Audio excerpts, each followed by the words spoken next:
Hello दोस्तों, आज के इस वीडियो के दौरान हम बात करने वाले हैं विशेष इन्फोटेक्निक्स या एमपीएस इन्फोटेक्निक्स को लेकर। क्योंकि दोस्तों इस कंपनी के ऊपर काफ़ी ज़्यादा जो है कमेंट्स देखने को मिल रहे हैं कि इसके ऊपर एनालिसिस चाहिए। फिलहाल दोस्तों इसके रिलिस्टिंग को लेकर काफ़ी ज़्यादा जो अपडेट थी वो महत्वपूर्ण थी, क्योंकि अभी कंपनी मार्केट से दोस्तों इसकी ट्रेडिंग सस्पेंशन है। इसकी लास्ट ट्रेडिंग हुई थी दोस्तों 2 दिसंबर 2024 को। तो ये चीज़ तो कहीं ना कहीं काफ़ी ज़्यादा पैनिक वाली सिचुएशन में भी जा सकती है, क्योंकि अभी मेन चीज़ क्या थी कि कंपनी में अभी जो इन्वेस्टर फंसे हुए हैं वो काफ़ी ज़्यादा है।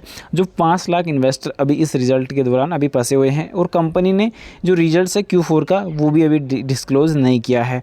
पर कंपनी ने लास्ट टाइम दोस्तों एक डिस्क्लोजर जो जारी किया था फंड रेजिंग के माध्यम से, तो उस पर दोस्तों अपडेट यह दिया था कि कंपनी ने जितना भी जो कर्ज वगैरह था वो कंपनी ने पे कर दिया है, क्योंकि कंपनी फंड रेजिंग के माध्यम से अपने कर्ज को पे आउट कर तो चुकी है। पर कहीं ना कहीं दोस्तों अभी कंपनी का जो लार्ज कॉरपोरेट कैटेगरी पर दोस्तों कंपनी का जो फ्रेमवर्क है वो प्रोवाइड किया गया है, क्योंकि दोस्तों कंपनी लगातार अपने जो एक्सचेंज की जो पेमेंट वगैरह जो थी वो यहाँ पे कंपनी पे आउट नहीं कर पा रही थी, पे नहीं कर पा रही थी।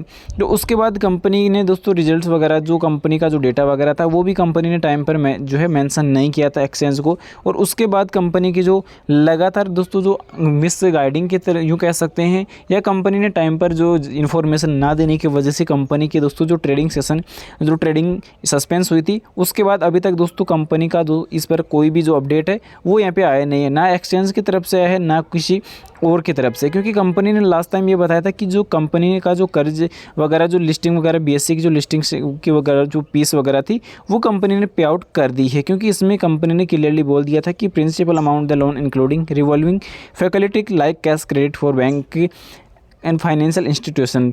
तो कंपनी ने वो सब कर्ज जो था, जो पेमेंट वगैरह जो था वो पेड कर दिया था। पर उसके बाद भी अभी कंपनी की जो ट्रेडिंग सेशन पर दोस्तों कोई भी फाइनली एक्सचेंज की तरफ से अपडेट नहीं आ रही है, क्योंकि जब तक यहाँ पे एक्सचेंज की तरफ से या कंपनी की तरफ से कुछ भी अपडेट नहीं आती है तो दोस्तों इसमें दिक्कत ओनली एक्सचेंज वगैरह या कंपनी को नहीं होगी, उसमें पर्टिकुलर जो दिक्कत होगी वो इन्वेस्टर को होने वाली है। क्योंकि कंपनी के अंदर अभी काफ़ी अच्छी जो इन्वेस्टरों की संख्या 5 लाख प्लस की देखने को मिल रही है, तो वहाँ पर 5 लाख प्लस इन्वेस्टर इसमें फंसे हुए हैं।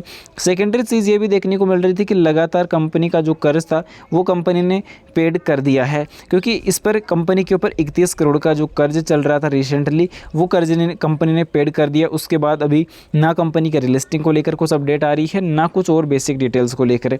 अब मेन चीज़ ये है कि या तो कंपनी या कंपनी के शेयर होल्डर्स दोस्तों इसके लिए पिटीशन डाले, या तो हाई कोर्ट वगैरह में डाले, या बीएससी या एनएससी प्लस सेबी, इन तीनों में से किसी एक को ये अपडेट करना होगा कि हमारी जो ट्रेडिंग सस्पेंशन है वो या तो रिमूव कीजिए, या इसके लिए दोस्तों हमें जो भी कागज़ कार्यवाही करनी है उसके लिए आप हमें बता दीजिए। क्योंकि ये सब चीज़ें जो है कहीं ना कहीं कंपलसरी है, क्योंकि 5 लाख इन्वेस्टर की जो शेयर्स का अभी इसमें सवाल है, क्योंकि 5 लाख इन्वेस्टर इसमें फंसे हुए हैं, तो ये एक बड़ी संख्या हो सकती है या एक बड़ा अमाउंट हो सकता है। तो इस वजह से ये सब चीज़ें कवर करना या ये सब चीज़ों में सुधार करना कंपनी के लिए एक्सचेंज की तरफ से एक बड़ा डिसीजन हो सकता है।